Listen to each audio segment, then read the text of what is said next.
Chapter 8, The Silent Battle, Spiritual Warfare Behind Earthly Leadership. Many people look at political decisions, national crises, or moral decline and assume everything is driven by human forces. But Scripture reveals a deeper and often unseen reality. Behind the rise and fall of leaders, behind the shaping of nations, and behind the conflicts that shake the world, there is a spiritual battle taking place. What appears to be earthly is often influenced by what is happening in the unseen realm. The prophet Daniel was given a glimpse into this truth when he prayed for understanding. A heavenly messenger told him that the answer to his prayer had been delayed by a spiritual conflict involving the prince of Persia, a demonic ruler influencing the earthly empire. This encounter shows that leadership is not simply political, cultural, or military, it is spiritual. Battles in the heavens shape decisions on earth, and the people of God must not be unaware of this reality.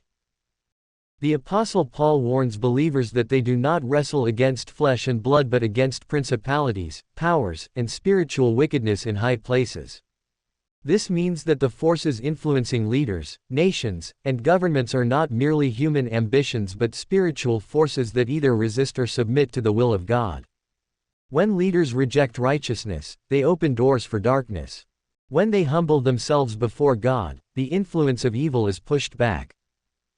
Throughout Scripture, the enemy has sought to corrupt leadership because leaders shape the direction of entire peoples. Pharaoh attempted to destroy Israel's future by targeting the children. Herod did the same in the days of Jesus Christ. Jezebel manipulated power to silence the prophets. These were not merely political schemes, they were spiritual attacks designed to hinder the purposes of God. But God always raises up His own. He strengthened Moses to confront Pharaoh. He empowered Elijah against Jezebel. He protected Daniel in Babylon. He guided Joseph in Egypt. And in the fullness of time, He sent His Son, Jesus Christ, to overthrow the works of darkness and to establish a kingdom that no earthly ruler can destroy. Today, the same battle continues. Laws that promote wickedness, decisions that oppress the righteous, movements that distort truth, and leaders who reject God's authority are often influenced by spiritual deception. For this reason, the people of God must remain watchful. We must pray not only for leaders but against the spiritual forces influencing them. Revival in leadership is not achieved by human strength alone but through spiritual warfare grounded in Scripture, prayer, and obedience. This is also why God calls His people to discernment. Not everything that appears moral is righteous. Not everything that appears strong is holy. And not everything that is celebrated by the world is approved by heaven.